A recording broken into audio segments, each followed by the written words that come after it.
Welcome, everybody, to another episode of No Driving Gloves. It's going to be a drastically different episode today. With the busy schedules that all of us lead in that, I think we've come to the conclusion that if we want to keep this regular production schedule, we've got to be a little bit flexible, see what happens, and I guess I'll be training the guys, because today's going to be a solo show, just by me. Will's had some personal things come up. Derek's had extremely busy with his job schedule.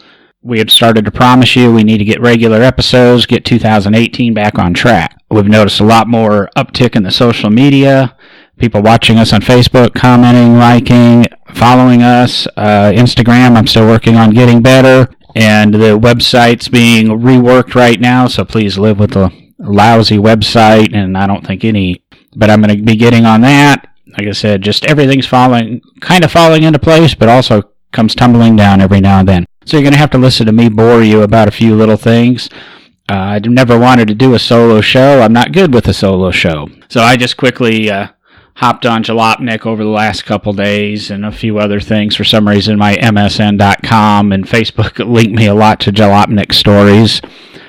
Some people enjoy Jalopnik. Some people go, they're lousy, and I'm kind of indifferent. It depends on the story. But the first one I'm going to touch on today, I guess, was released, must have been on the 17th, around 2:30, where they're talking about the Domino's Domino's franchisees threatens a YouTuber who restored one of the cool DXP pizza cars. I guess he purchased this car. I guess one of these DXPs were damaged in an accident, and it was written off as a total, and the Domino's franchisee that owned the car went ahead, took the insurance money, assuming the car would be crushed, which I guess a lot of us kind of assume happens to our cars when they're totaled. Insurance company writes them off, writes us a check, and we never have to worry about it. The cargo gets crushed and gets made into new cars and golf clubs and aluminum cans and whatever else. Well, actually, these cars all get moved to auction sites. And these auction sites, Copart's a big one, and that's where this DXP car ended up. And, well, if you don't know what a DXP is, it's really basically like a Chevy Aveo or something, where they take out the rear door or to the back seat and they put a warming oven in it, so that when Domino's is bringing your pizza in select markets, the pizzas will stay warmer, I guess longer delivery times, etc., but whatever. These are kind of cool little cars, unique, and, of course, anything unique in car culture we always want to have. Well, this gentleman, Sam Crack, S-A-M-C-R-A-C, is a YouTuber, and he purchased one of these at a Copart auction, this one that had been totaled and insurance write-off, and he legally purchased it, I think, for around $500 or $600 at Copart. I don't know what the damage was. I haven't watched any of his videos. I guess the guy could be a real, winner. Could be a real winner. I don't know. He purchased the car, restored it to the proper Domino's livery, all the colors, the insignias, and put it on his YouTube channel. All of a sudden, he's in trouble with Domino's, etc., for copyright infringement, trademark infringement, by having this car. I can kind of side with Domino's on that a little bit, in that Domino's, by federal trademark laws, they kind of have to protect their trademark. If they don't protect their trademark and they allow people to just haphazardly use it, they would lose the rights to their trademark, and then we all could have our own blue and orange and white cars with Domino's pizza on them.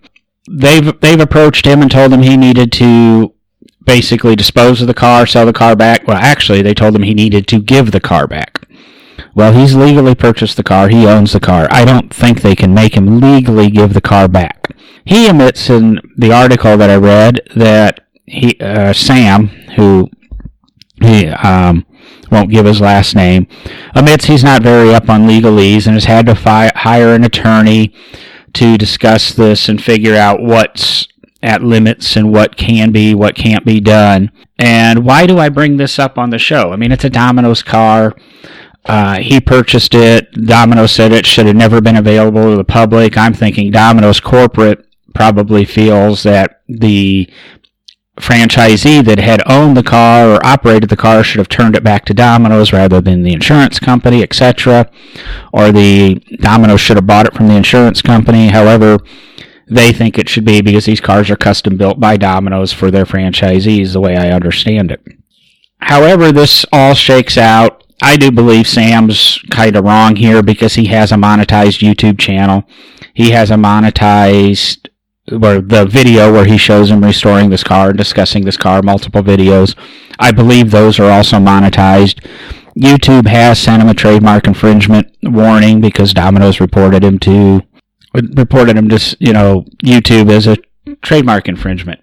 Sam felt he was okay in this because Domino's never pursued the trademark infringement. Or not Domino's, I mean YouTube. They didn't drop his video, so he felt since YouTube determined it wasn't a trademark issue, he wasn't going to do anything. Well, since he is monetizing the channels and that, I believe he's best to turn off monetization on especially the DXP car videos. He is making money off somebody else's trademark that way, etc. However, I kind of side with Domino's in that because his YouTube channel is gaining viewers and is growing because of the DXP. And now, especially with these news stories, here I'm talking about it, Jalopnik's talking about it, other places are talking about it. But neither here nor there, I'm not a lawyer, I'm not here to say he's right or wrong, Domino's is right or wrong. But what this kind of brings into light, and I've been experiencing recently in restoration, and I've seen it in the past, presently where I'm at, commercial shops in the past, is logos and trademarks and that being enforced by, say, manufacturers. Ferrari's well known for how they protect the prancing horse and the Ferrari badge, etc. throughout the years. You can't list a kit car on eBay that resembles a Ferrari as a Ferrari or a Ferrari lookalike. They'll jump right down your throat, your listing will get pulled. Rightfully so. I think they maybe need to get a little bit tighter with some of these racing sim stuff, because you can't tell the difference on some of that. But Ferrari's very protective of its trademark and licensing, and I know people with replica Ferraris that are built with real Ferraris over the years, and we know where the originals are, but they built a clone to race or to use, and so they don't have to use the real car. And everybody's a little bit paranoid, especially about putting that car in Italy, because Ferrari's known to be so aggressive at their trademark protection that if a car goes into Italy that they don't like, that has a prancing horse on it, it gets confiscated. And I don't know what really happens and where things go from there, but it's obviously a rough situation if you own a multi-$100,000 Ferrari replica and it's Ferrari badged and Ferrari has a problem with it, and they somehow seize the car. I'm going to say your kit car Fiero that has a Ferrari 308 body kit on it or a Ferrari 328 body kit on it, that's a different story. It's still, you've got to be careful of that. As of recent, I've heard stories of, say, Harley Davidson going after people reproducing Harley Davidson graphics, and I'm not talking current stuff. I'm talking for the restoration industry, that if you're restoring a 48 Harley and you want to get proper logos and decals and patent decals and stuff, Harley's been asking people or the people producing the decals, they're sending cease and desists and saying, you can't do this. But it's trademark protection, but I think they're losing focus on the restoration industry and the restoration hobby. If the proper decals aren't out there, how are these bikes to be celebrated? How are they to be enjoyed if they can't be displayed the way they should be? I mean, do we go get block letters or do we, have our significant others or even ourselves get on our crickets or our silhouettes and do some fancy script that says Harley Davidson so it doesn't resemble it and start putting it on these, 26 Harleys, 48 Harleys, whatever they are. And I know Honda and Yamaha, all of them are protective, but a lot of them license. You've got to, but Harley Davidson doesn't seem to be interested in licensing that stuff. Ferrari isn't interested in licensing that stuff, even for the restoration industry. And I think that's where it hurts, and that's why I kind of bring up this Domino's thing is, okay, this guy's in trouble for a 2017 Domino's pizza car, or 2016, whatever year these were made. I think the thing to look at in that is how many 1983 or 84 Ford Escorts are out there painted up in Domino's livery. If you remember, years ago, Domino's used to provide the cars to their drivers, and their drivers would, use Domino's company cars that were all painted up. And then, by the time I became a Domino's driver in the early 90s, we were using our own cars, and they didn't care. And we did have a rule, if you had a convertible, you couldn't have the top down, things like that. There are Ford Escorts running around at car shows, painted up to look like Domino's cars. Are they going to go after those cars next? And if they're not going after those cars, and these cars have been shown and they're on YouTube, is Domino's only upset because they've got one of their recent delivery cars out there? There's, a precedent set, and things have to be looked at that way.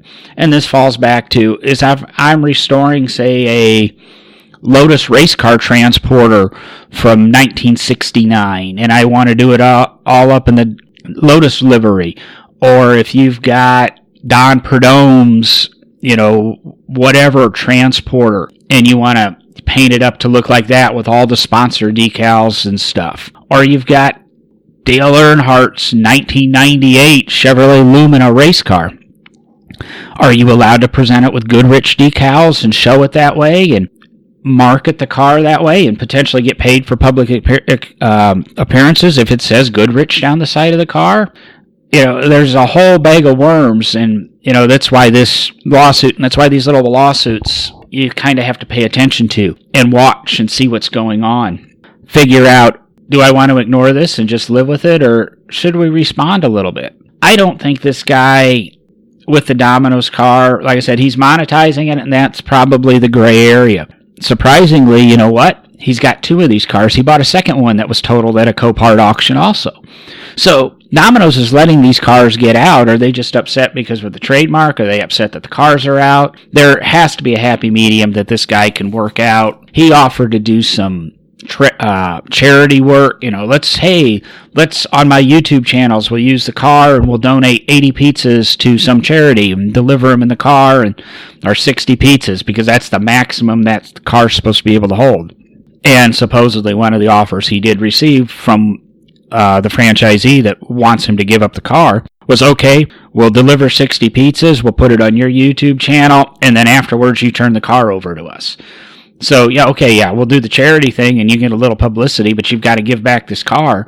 And keep in mind, he bought the car totaled. He bought it for $600. I don't know what shape it was in, but he spent the money to put it back together and have this unique car, and he bought it because it was unique. Domino's has said just put the standard car door on the back and make it in whatever it is, an Aveo or a Spark, or I can't remember. I think it might be a Spark. But then that takes away the collectability of the car. I think General Motors EV1s, but that's kind of my little tirade about the logo and the trademark. I think it's something we should look up and watch. I'm not saying go to Sam's channel and check out the article on Jalopnik. It was on there on 3/17 around 2 in the afternoon. And then we'll jump into, not to make this just a 15-minute episode, another one of my little tirades and things something I've been saying for years, and every time I say it, especially on a Mopar forum, I get lambasted. Oh, this isn't happening. This is in the pipeline. This is in the pipeline. This is in the pipeline. And that's what I feel is Fiat's game plan with Fiat Chrysler America. And I've said for years, and it's risky, and I will say this is my own opinion. I have nothing solid to back it up other than what I read and see. And that's over the years, probably over the next decade, we're going to see Dodge go away, and we're going to see Chrysler go away, and you'll see Alfa replace the Dodge nameplate in this country. You'll see Maserati replace Chrysler. I believe Fiat is the replacement for the Plymouth brand that has been dead for a few years, granted prior to FCA's acquisition, but that slots in there, so you have your low, middle, high. I believe Jeep will remain. I believe that's why Ram was spun off into its own brand, is so that they could go ahead and kill the Dodge car nameplate. Points me to this theory is that Dodge cars have no development. There's nothing in the pipeline. It takes 2 years at best, usually 4 years, to go from artist concept to new product on the market, and Dodge has nothing in the pipeline. The newest car they had in their lineup was a now discontinued Dodge Dart, and that was still off an antiquated Fiat platform. It was introduced in 2013, went away for 2016. Basically just a kind of a four-door Fiat 500 type deal, same power plant and that, from what I understand out of the Dart. I used to be a huge Mopar fan. I've owned many of them. I'm looking out at my backyard right now from my studio, looking at my 62 Chrysler. There's a lot of Chryslers and Dodges in my past. I've owned many of them. I had an 05, recently I've had an 05 Dakota new. I've had an 08 Ram new. I've had two Fiat 500s. That's in the last, since 05 or 06, I bought the Dakota, whatever. But, in the last 10 years, there's 4 out of, the 8 or 10 cars I've had in the last 10 years. I think it's okay lineup. The service is sucky, but that's probably for another episode for me to go about the dealer service centers and that. But if we look at the Dodge lineup from FCA, when Fiat bought Chrysler, they got billions of dollars, if I understand. I think they got like $9 billion in cash. That's what Chrysler had. And Fiat burned that. They spent that developing the new Giulia, developing new Fiat badged or Alfa Romeo badged stuff. They've introduced the Maserati Ghibli at a very high-end SRT8 Chrysler 300 price level. And, Chrysler otherwise kind of duplicates Dodge, but Chrysler is always supposed to be that step above Dodge, and that's what Maserati is to Alfa Romeo. I mean, if you do was it Sloan, the General Motors, that had you buy a Chevrolet, and then you progress to a Buick or a Pontiac, and you go for, I think it was Pontiac, then Buick, and then you get into an Oldsmobile, and then you buy a Cadillac. You build your way up to get to that Cadillac, and that's the same thing. It used to be Plymouth, Dodge, Chrysler, and then it's, with Fiat, it's Fiat, Alfa, Maserati now. You really get funny and go from Maserati to Ferrari. Yes, I understand Ferrari's been spun off from Fiat. But it's just a funny thing that Fiat has some new product offerings, but there's nothing in the Dodge lineup. Nothing. After the Dart, some people will say the 2011 redesign of the Charger, that was a redesign. To me, it isn't. It was a mid-cycle refresh. They changed the headlights, they changed the front end, they changed the tail lights, they tweaked the suspension a little bit, but it's the same basic chassis. It's the same basic motors. Yeah, okay, we've got an 8-speed or a 10-speed transmission now, and we've got different motors in the lineups. But the motors changed or were updated, but mainly out of EPA requirements, not because Fiat had to do it. Other than that, I think we go back to, the Caravan, and if it's still sold, is in its basic same guise as 2008.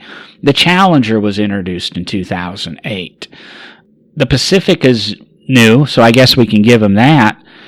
But that's just a Fiat platform that, again, has existed for many years. So where is this investment? What do we have for Chrysler? Right now I'm sitting here trying to think, we've got the Sebring, okay, or do we still? I couldn't even tell you. We have the 300. That seems to be about the only thing there. And that's leftover architecture also. You can say the 2011 refresh actually introduced in 2008. But that was like a 2000 Mercedes C-Class. Or it's a Mercedes platform that's darn near 20 years old that car is built off of it. And same with the Charger. Now I'm just kind of doing my little off-the-cuff predicting.